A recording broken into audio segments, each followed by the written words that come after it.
keep your hand up. You're pushing it. Gentlemen, a little more respect would be in order. But he's an heavy one, Mr. Filch. Oh, I'll say so. Curious for one so full of wind.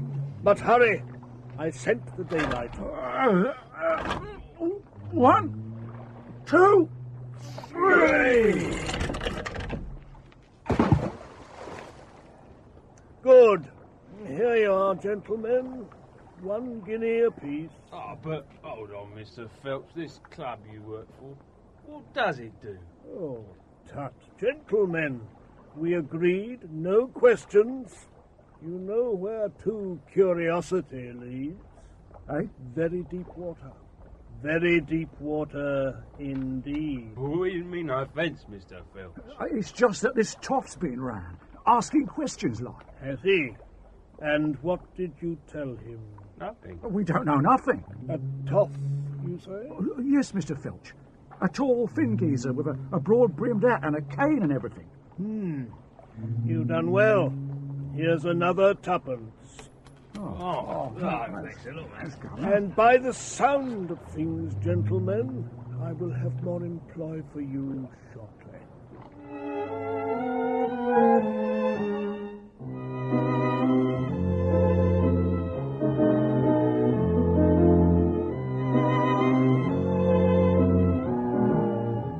The Fall of the Mausoleum Club, written by James Hendry and Ian Brown, starring John Nettleton, Jim Broadbent and Peter Howell. Episode 1, The Pet and the Pendulum.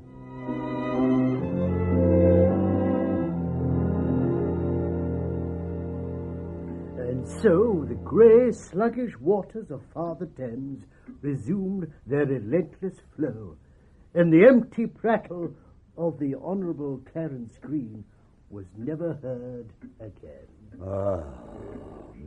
Well, thank you for retelling the story of that young whelp. It's a pity nothing has happened to match it these past 18 months. Aye, it's already Whitsun.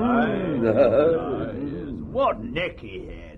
Not content with transgressing our portals unbidden, this ill-mannered fool extorted from us our grisly secret. To say nothing of 6 of our finest tales. Ah, yes, our tales. Shall we greet the morning with yet one more? Splendid. Oh, come, Archbishop. We've not heard your story for many a year. Oh, no. I don't think I would. No. Very well. Settle back in your deep leather armchairs, and let me tell you the strange and scandalous story of King Victoria and the surgeon's secret. Fetch, bring some savouries. Very good, sir. It all started many years ago, when I was a young curate in the icy wastes of northern Canada. I was paying a pastoral visit to the cabin of an old fur trapper when I came across a... Good Lord! Who are you? Pray continue, Archbishop. I have long waited to hear one of this club's singular tales. Who let you in? I let myself in, gentlemen, with this. Good Lord. Filch, throw him out. No, wait. This could be the very anchovy on tonight's woodcock. I suppose you wish to become a member. Take care, sir. This isn't the Garrick, you know. Though we have but 2 conditions of membership, they are both very exacting. Have no fear on that count. I have sent many a man to an early grave. Then you know our second condition. There is very little I do not know about the Mausoleum Club. Wait, we are getting the hansom before the horse. We are first a club of storytellers. Where is your tale of qualification? My very person is a perennial source of true life tales. For all your arrogance, I warrant we've a tale that'll outqueer any you might tell us. Do you think so?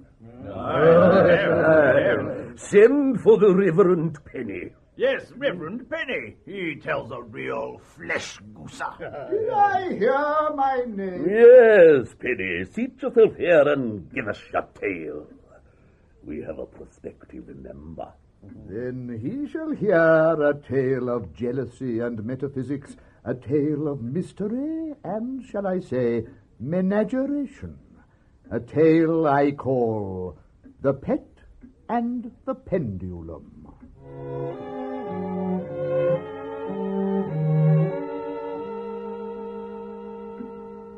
My name is the Reverend Charles Penny, late of St. Dorothy's College, Cambridge. And for some years I had been engaged in a friendly debate with an esteemed scientist, a Dr. Friedrich Westler, late of Heidelberg. My contention was that the soul is unique to man, whilst animals are born soulless. Dr. Westler maintained the contrary, and had even gone so far as to claim clinical proof of the same. Ha! I thought then. The debate raged long and hard in the columns of Theological Quarterly, then was carried on in the Lowestoft Bugle, and continued to stimulate for some years in the classified section of Practical Woodwork Monthly, incorporating the Gentleman's Shelver. Finally, a letter published in Thrilling Wonder Stories invited me to journey to Dr. Westler's mountain retreat, where he would demonstrate his theory in a most concrete way. Intrigued, I decided to bring my usual tandem holiday forward to the Easter vac, and set out for Carpathia with my beloved books, a young companion, and the smell of blood in my nostrils. Nothing like cycling for cleansing the soul, eh, Peter? No, Mr. Penny, sir. And I might add that your soul would be cleaner if you pedalled a bit harder. I'm sorry, sir, I'm tired. Oh, can we stop for lunch? Certainly not. I'm most anxious to reach the village of Schreckheim before dark. Dr. Westler is expecting us for supper. But, sir, might we not get there faster? Yes? Oh, nothing, sir. I'll join the peddling presently. Might I at least have a sandwich, sir? Sandwich? You're a lazy, tiresome boy. You did remember the sandwiches, didn't you, sir? Yes. Vividly. Oh. My, it is getting dark, and it's only 3 o'clock. Oh, dear. Faster, Peter, faster. August? It's more like September. Peter, I said August. Look, sir. Look there, sir. On the right. There's a tavern. We could shelter there. It's very bad manners to interrupt. All I said. I know. This tavern will provide some excellent shelter. Yes, that's what I was Don't trying interrupt. Wait for me here. So the rain, I don't think. Oh, and make sure the books don't get wet. Good afternoon, stout landlord. Good afternoon, St. Clergyman. What were you wanting, sir? Well, with all that cycling, I'll have a small sweet sherry. No, sir. No sherry. Good gracious. We have got schnapps. Oh, then I'll have a packet of those. As soon as this rain stops, we must be on our way. Visa? Yes, Peter is waiting outside. He's my nephew. You left him outside? Why, yes. A spot of cold water never did man harm. It's not the rain, sir. Get the boy inside.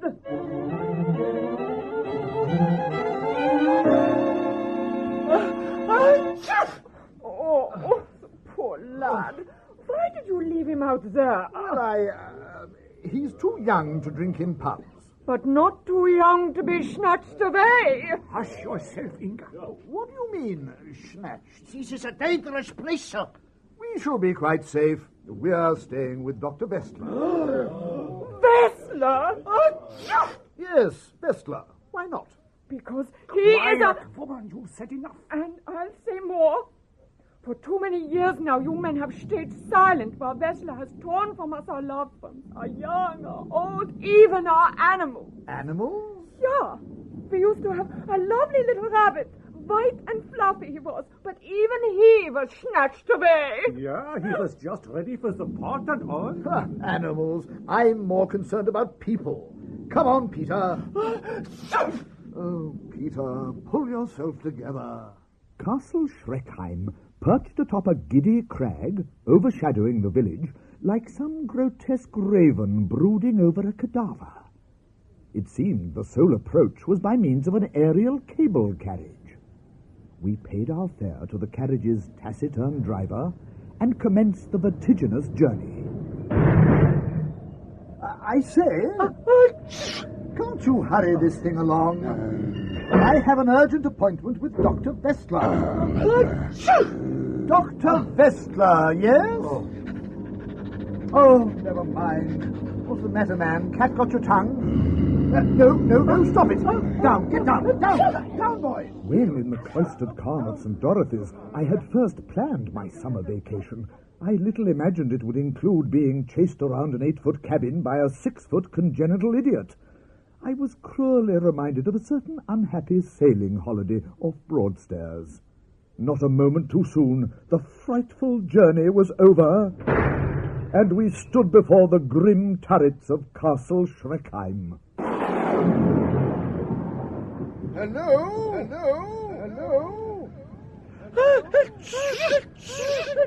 Hello there! Ah, Reverend Penny. Oh. Forgive me, I was just collecting flies for the gardener's supper. Come again? Get down, Bella. Dr. Vestler, I assume. Indeed, and this must be your nephew. Yes, I'm afraid he's rather stupidly caught a cold. Oh. Well, that shouldn't matter. Come in, won't you? Your man? You mean Bella? He seemed a little agitated. Pay no heed. He needs walking, that's all. As the cable carriage driver lolloped away into the shrubbery, I was conducted into a cavernous vestibule by the startling Dr. Vestler. He was a grizzled giant of a man. From the firmness of his handshake, I deduced that his advanced years belied a preternatural strength. I thanked Providence that the forthcoming fight was on the mental and not the physical plane.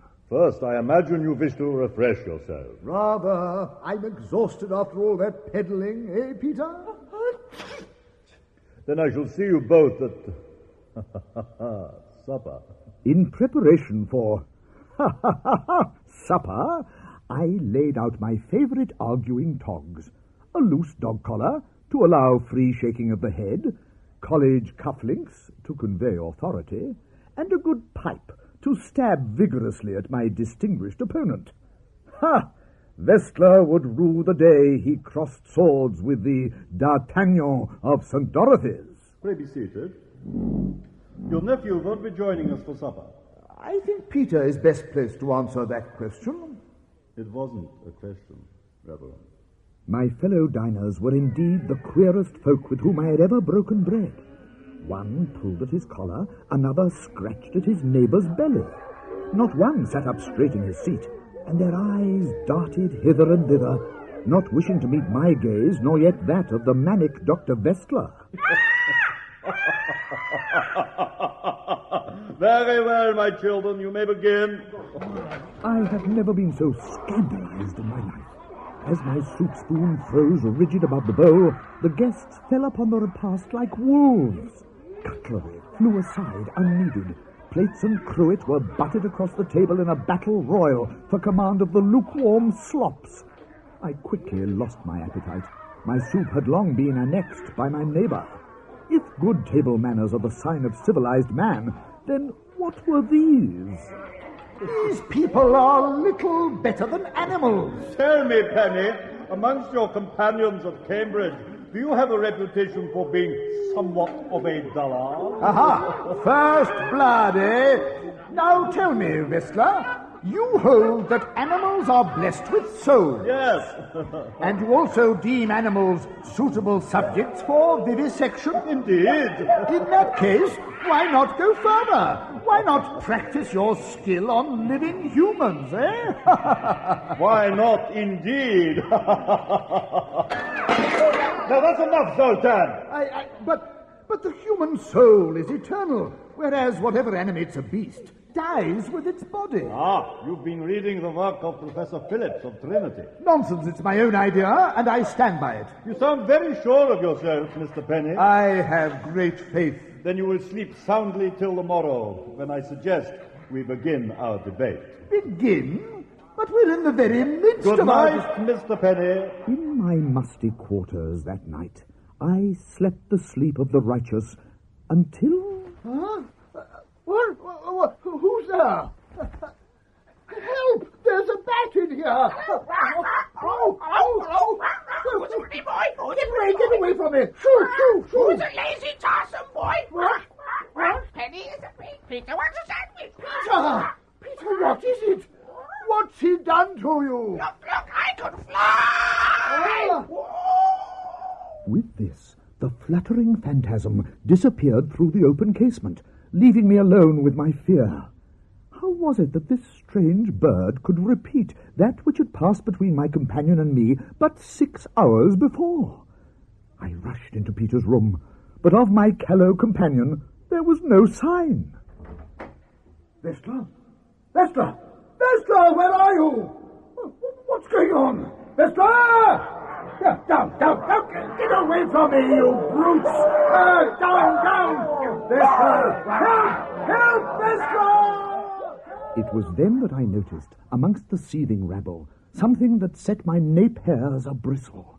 There, hopping moronically, his eyes as dead as those of his patients, was Dr. Vestla himself. He was nibbling the end of a large, juicy carrot. Hi, Vestla! Help me! Seeing me dart towards him, the demented scientist gave a violent twitch of his nose, dropped the orange tuber, then darted away down the gloomy hall in a succession of 8-foot leaps. Squirming free of the throng, I seized the first weapon that came to hand, a half-eaten carrot, and gave chase. Gotcha! But I reckoned without Vestla's inhuman strength. With one hop he was free, and as I lay winded from a boot to the abdomen, he vanished from view down a monstrous hole in the ground.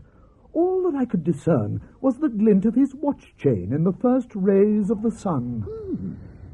Curiouser and curiouser. I must follow him and see where all this is leading. And follow him I did, groping my way through the enveloping gloom. Vestla! You're wasting your time, Squire. But Vestla, I have to. That isn't the real Whistler. That's just his body. Peter wants a cracker. What do you mean, just his body? Exactly that. His mind is elsewhere. Yes, well, he was certainly behaving distractedly. But what am I doing talking to a parrot? This is quite ludicrous. Not ludicrous, Penny, and not a parrot. Just his body. What's happening? Who are you? Dear, how soon they forget. Do you not remember your trusted companion, Peter? Yes, I remember him. It's thanks to his stupidity I'm in this mess. You think you're in trouble, Squire? I'm trapped inside a parrot. Peter, is it you? Good old Penny. Slow but sure. Peter, what has he done to you? It's quite simple. Whistler has discovered a technique whereby the human soul may be isolated and transposed with the soul of an animal. But this is a mockery of heaven. Vestla must be a genius of satanic inspiration. Yes, and if he published his proof in the Gentleman Vivisector, your career is finished. Is it? Where is he? Oh, Whistler's the rabbit, you idiot. It was all becoming clear. That bestial dinner party, and of course Bella, the strange cable carriage attendant who had gone wild at the mere mention of cats. Come on, Penny, get a move on. Are you sure this is the way? Yes, this is the way I escaped from Vester's laboratory. Look, try this door.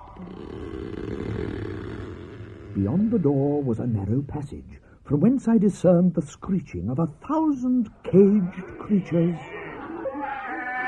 Help me!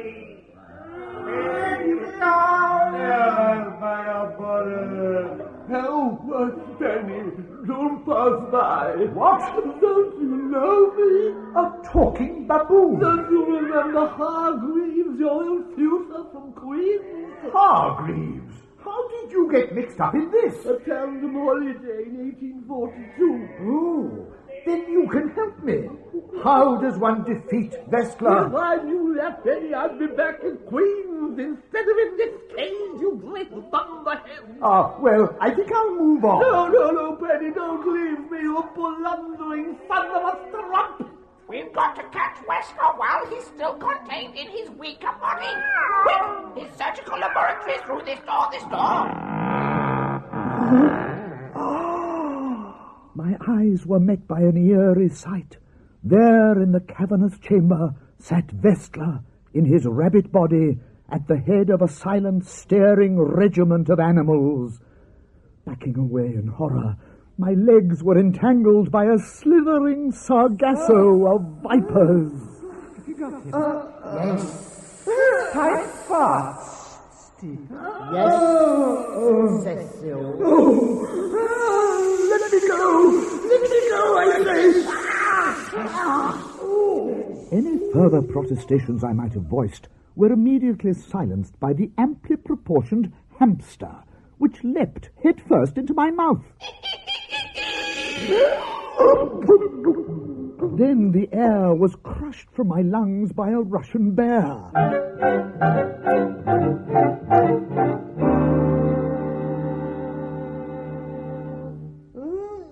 Where am I?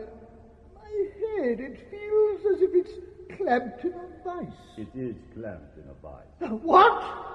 Welcome back to the land of the living, for the time being at least. No, don't struggle. The thongs are quite secure. Let me go. What do you want of me? You rabbit.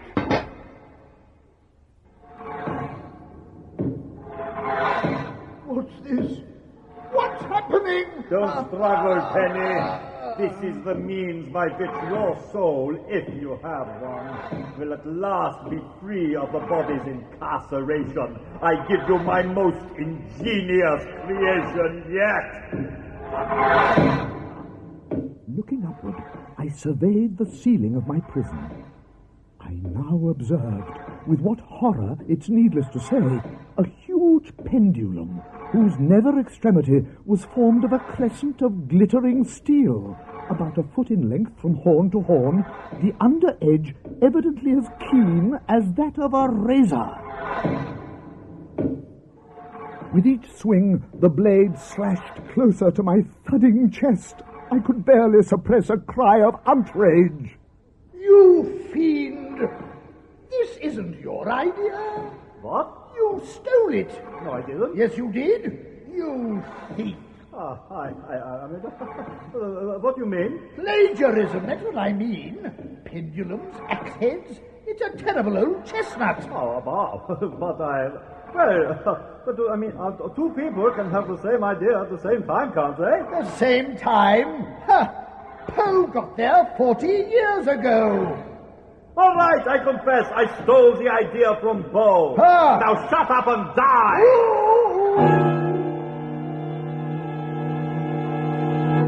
Devil, you fiend! You plagiarist! Oh, you cut me to the quick. Nya! Won't be long now. Who's this? Bella, who let you out? No, Bella, down, boy. Down! I'm your master. I'm not a rabbit. I'm Vestler. Back, Bella. Back! The funiculine genius scampered from the chamber with Bella the Hound Man in eager pursuit. And so I was saved. Or was I? Yes, I was. For no sooner had Vestler departed than a small bundle of fur landed on my chest. It was Sonia, Vestler's wife, who in her feline form had no difficulty in gnawing through my bonds. Hurry up, woman. I'm doing my best. Oh, why couldn't you have been a goat? Ow! Boy. Hurry!